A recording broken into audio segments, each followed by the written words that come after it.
taping myself and my soap supplies. I was asked if I could do a soap making video, but those are very long and I try to keep mine about 3 minutes. So I'm going to just show first essential oils. That is your, that makes your soap therapeutic. I have come up with these recipes that I use. I'm going to go ahead and film them. Medicinal recipes. That would be your fragrance that you use. And then I'm just going to show, this is a recipe for soap making. I'm wanting you to focus on this one here because it is super easy. That one has the least amount of ingredients and it is very easy to use. So take a snapshot of that. And then I just wanted to show you my bases. I like to layer my soap and do like 3 layers. And then I also do some of the simple bars. As you can see, you can do all kinds of things. You have all different kinds of molds. This is what a mold looks like. I have made them out of cardboard. And then they can also have dividers if you wanted to do different kinds of soap. So that's just one mold. My supplies that I use is Crisco is one. This is the lye.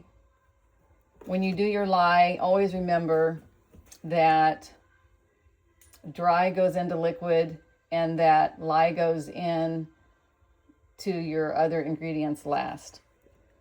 And you'll read that in the recipe. And then there's coconut oil. It's another one that I use.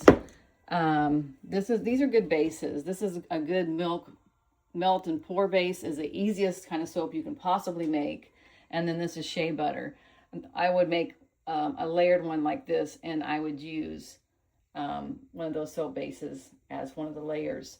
And then you have to have an immersion blender. This is what's blending your lye mixture to your soap. Oil, like like coconut oil.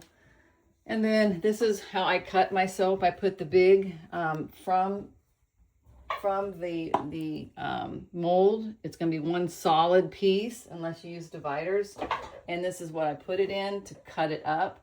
And my favorite cutter is this variegated one.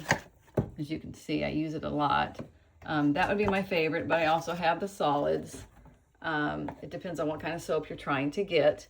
You have to have your utensils. I use glass bowls, and I have my mixing cups that I only use for lye soap making. I also have soap molds that are kind of pretty, like roses. This is my soap cabinet. I put real petals of flowers that I collect into my soap making. And then sometimes I do other medicinal things. That's a green tea. This is for if you have a cold.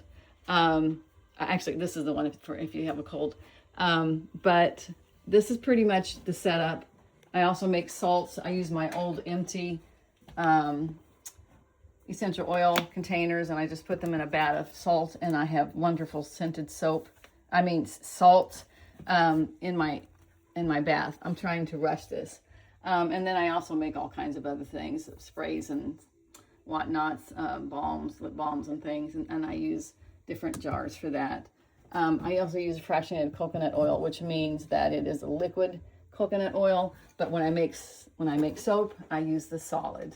I hope that is going to help somebody make soap. This recipe, make sure you have your eye protective wear.